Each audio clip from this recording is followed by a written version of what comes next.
You know, ever since we met, ever since I pulled you out of hell, knowing you has changed me.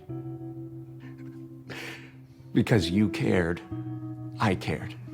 I cared about you.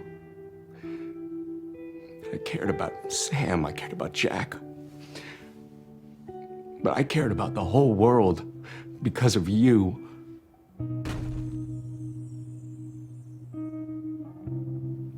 You changed me, Dean.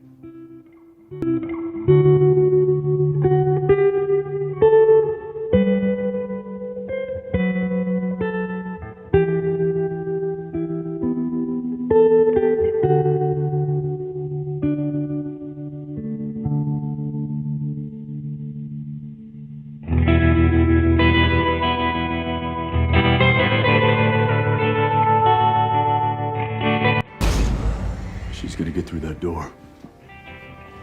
I know. And she's gonna kill you, and then she's gonna kill me. This is Castiel's goodbye, and it's his sacrifice. He's sacrificing himself for Dean. You know, ever since we met, ever since I pulled you out of hell, knowing you has changed me. I have always kind of imagined that that's how Castiel's ending would be on the show, and I'm really grateful that the scene played out the way it did. Why does this sound like a goodbye? Because it is.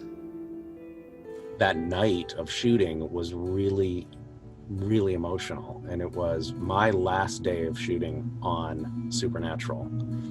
It was also right before production got shut down because of COVID, and we had a convention that night where we had to jump on a plane to get to Las Vegas. That was the last convention that we did before the convention circuit got shut down due to COVID.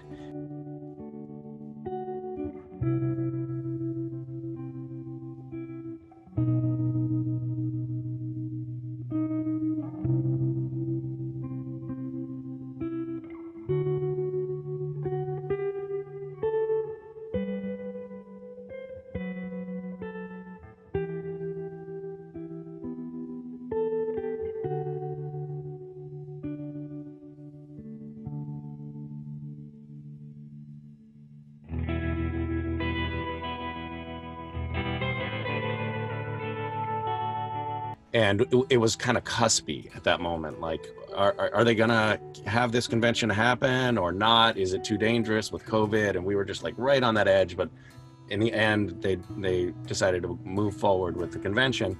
So we had a late night of shooting, and we all said goodbye to Castiel.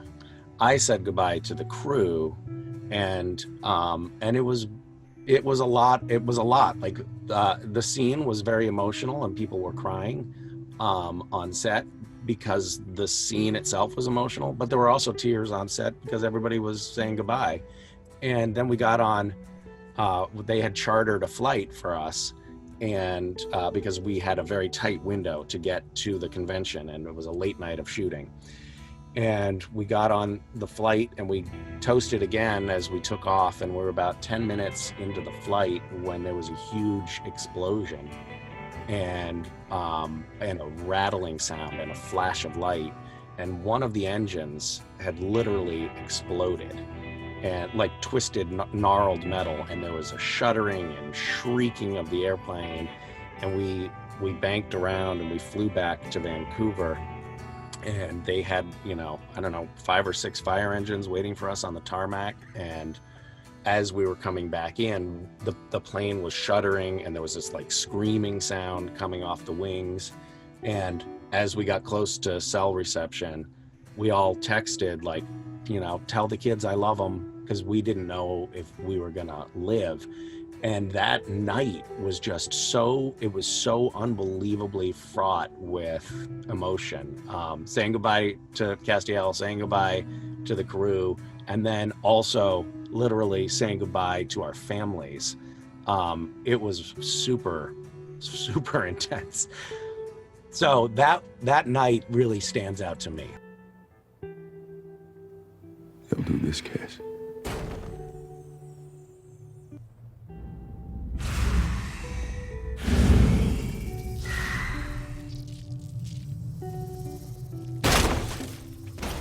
Cass. Goodbye, Dean.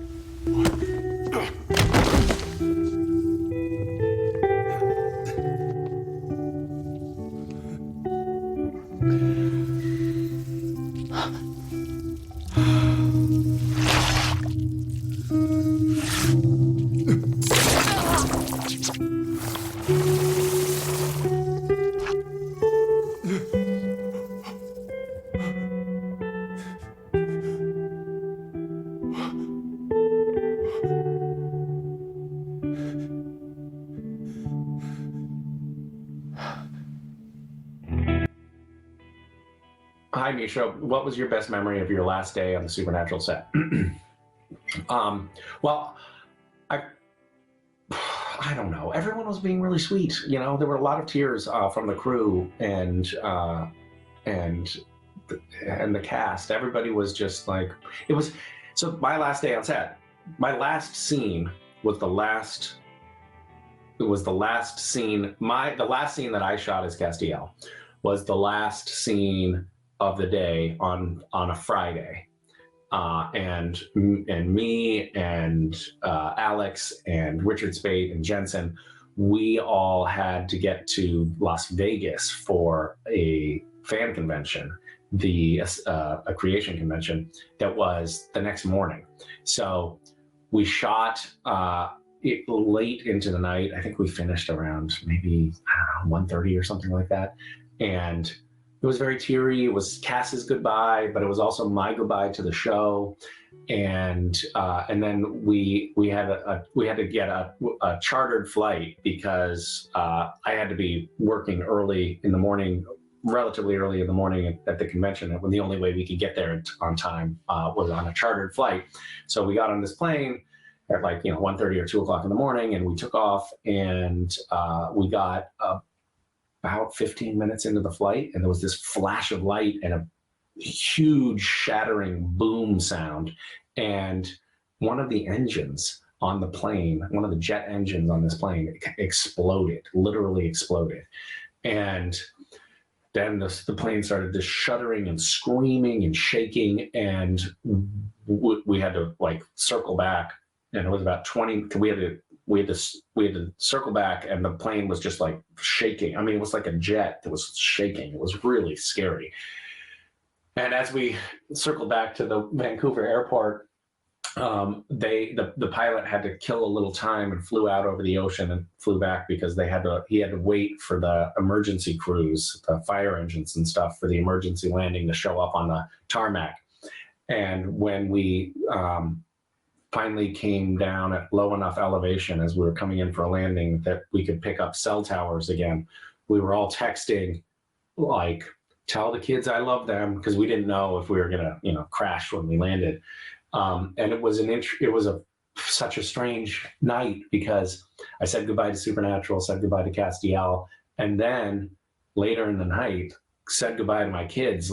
We all thought we were actually going to die that night. It was a super intense last day of shooting, for sure.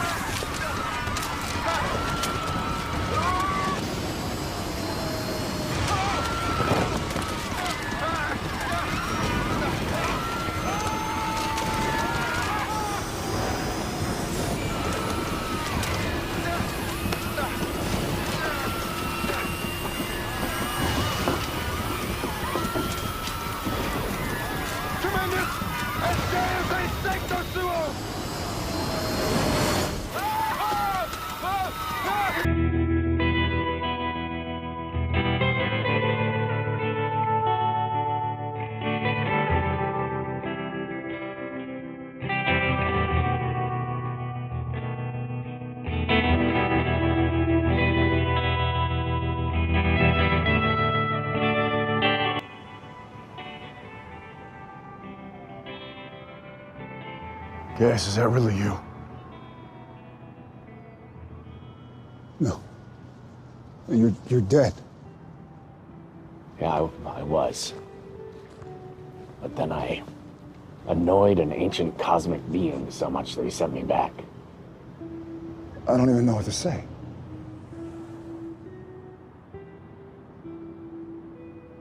I do.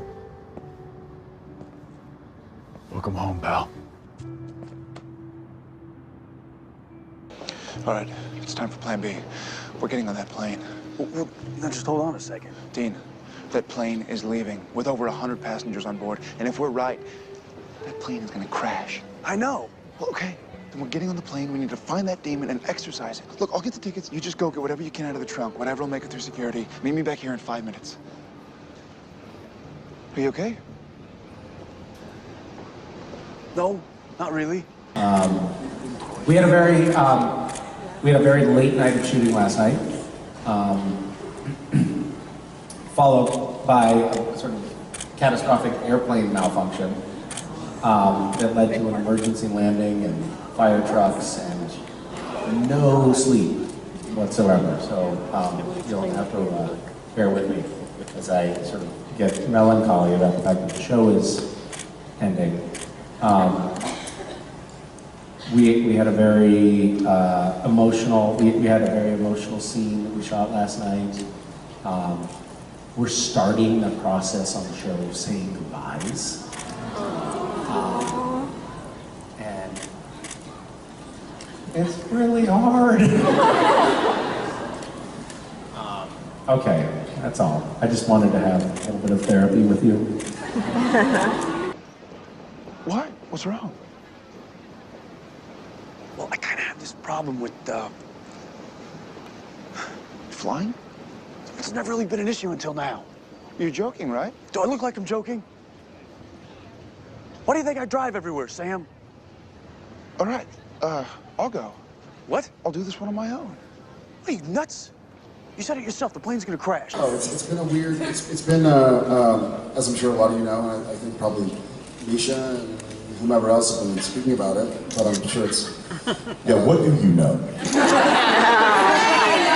We're glad Very to see little? We're glad to see you. What? We're glad to see you. Glad to see me? Yeah. I'm glad to see you. Yeah. He got outside Yeah. the plane and was just flapping his arms. No, literally held the wing and the fuselage and was like, keep it going! I got this! Yeah. If by hold it together means just pouring Alex a massive bourbon, then yes, I was helpful and facilitated. Somebody just left.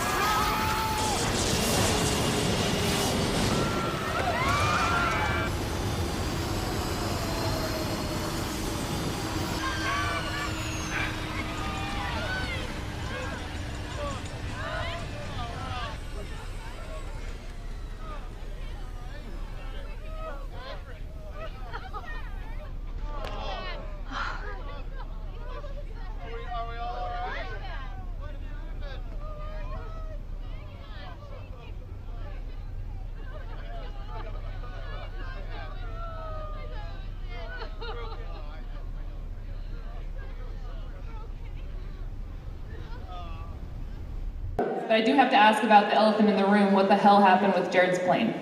Yeah, that. Jared tried to have Misha, Alcal, and Jensen and me killed. And that's all the lawyers will let me say. No, I'm kidding. Well, what did Misha told you the story, right? We've heard the Misha version of the story? Did Misha's story involve, did it get, what happened to Misha's story? Because I'm interested, because I actually haven't talked to Misha about it since it happened from the Alcal and Jensen, but we're flying along, and the right engine exploded. Boom! And I was sitting with my back to that window, so Ackles across me saw the flash, but the noise, and it felt like it got hit. I was like, oh, this is like taking shrapnel on a C-47. It's like, boom! And so the engine blew up. and then the plane started lilting to the right and going, and we went from blah, blah, blah, blah to, And Jensen went up and asked the pilot, hey, we have a situation? And he's like, we most certainly do. Get in your seat, put on your seatbelt, we're doing emergency procedures. I'm like, okay. You have my attention, sir. Look, Dean, we can do it together. I can do this one by myself. I'm not seeing a third option here. Come on. Really? Man. Flight attendants, please cross-check those matter for departure.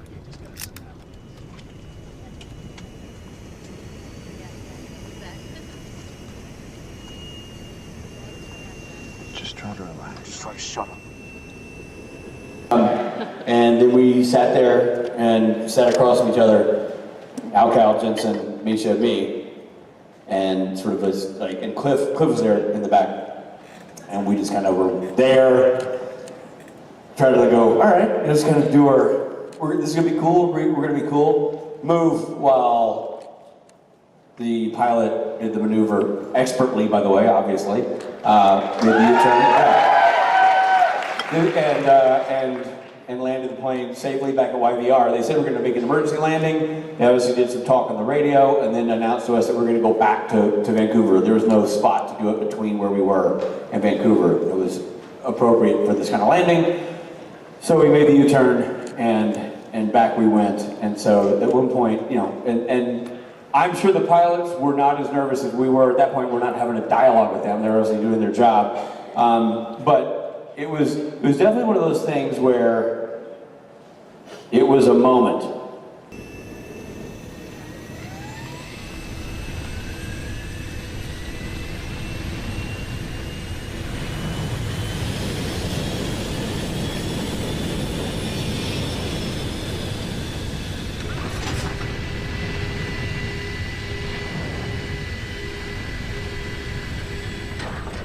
You know what I mean? Like, we all have those things. I don't know if you've been in a car wreck or you had something where you have that moment and just for a split second you're like, huh. And it just gives you a pause. It just makes you think for a split second of whatever it is. And it had been a very long emotional day on set, doing a lot of hard work, and coming off that and getting on that airplane and having that moment happen, it was, it just gave us all pause. And it was, as close to that kind of experience as I want to have again. Because, again, I think the pilots, I was talking to Adam Fergus about it yesterday, the pilots, they train for this all the time, right? They run simulations all the time. And they're ready for these kind of situations. And like I say, again, it was handled expertly. They were calm, cool, collected, got the plane on the ground. It all was exactly as it should be. And I'm so grateful to them for doing all their training, all their work, and all their focus, and all their jobs. It's just for us in the back who don't know. Ignorance is painful sometimes. It's not always bliss. And in that situation, not knowing was stressful. So we just were having a kind of a four-way bonding session. And there are funny elements to it in that, you know, we have sort of laughed about things that we said and did in that moment. But there was also maybe I'll just type up a text and be ready to hit send if this shit's gonna hit the ground. You know, that kind of energy.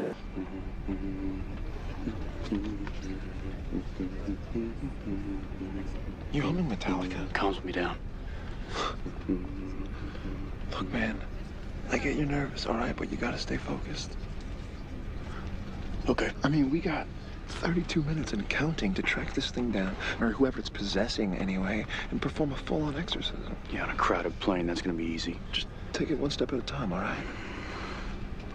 Which was, so it was just I'm glad I had that experience with those guys. If I'm gonna do that experience, if we're gonna have that experience, I'm glad I was with 4 people with whom I've shared a lot, and for whom I have a tremendous amount of respect.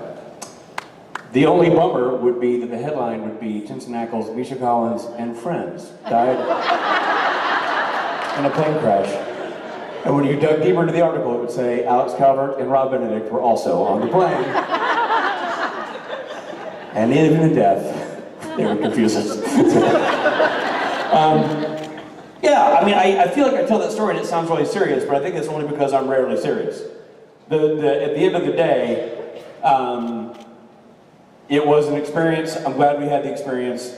You know, there was a moment where when we got off the plane, there was a decision we made, like, what are we doing now? Are we going back? Are we not? Are we getting on another plane? And we had a bit of a split camp in terms of mentally and emotionally where we were in the space. But it was, I can say that it was both. Can't speak to Jensen or to Misha's conversations with his family or Alcal's, but both Jensen and Rich both went off and called their wives. And both their wives said, get on a plane, go to Las Vegas. Because, separately, both our wives said, I called my wife. Get back on the horse. Yeah, I called my wife, and she said, what are you going to do? I told her the whole story, and she said, what are you going to do? And I said, I don't know. She said, what's Jensen doing? I said, I think he's getting on a plane. She's like, you're hanging up, you're calling Jensen, and you're getting on the plane with Jensen.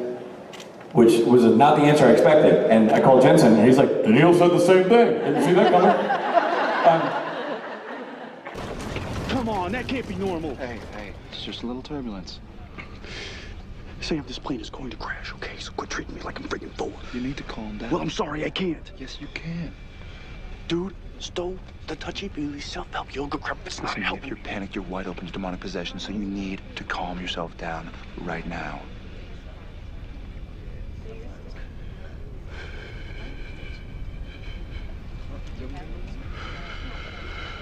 Good.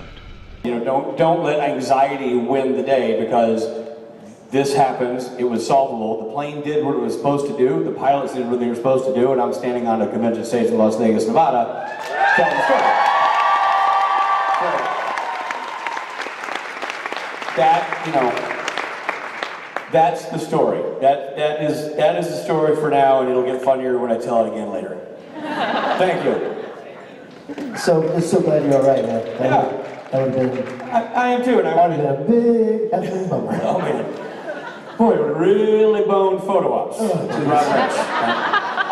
And, you know, again, I will say, I know a lot of times Robbie and I'll stand on the stage and we'll tip our caps to teachers, we'll tip our caps to people who wear the uniform that serves our nation and the allied nations. We love to call out first responders of every stripe. And I'd like to take this opportunity to thank all the responsible people who fly us all over the globe for doing all the research, all the training that it takes.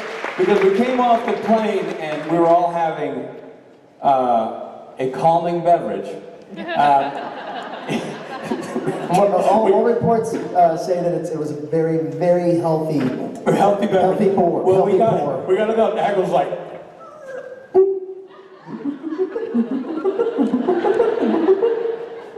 you know, we sitting like, to terra firma. And, you know, the pilots were there, and we asked the co-pilot, who co-pilot is also usually ranked as pilot as well, but she was serving as co-pilot in this instance.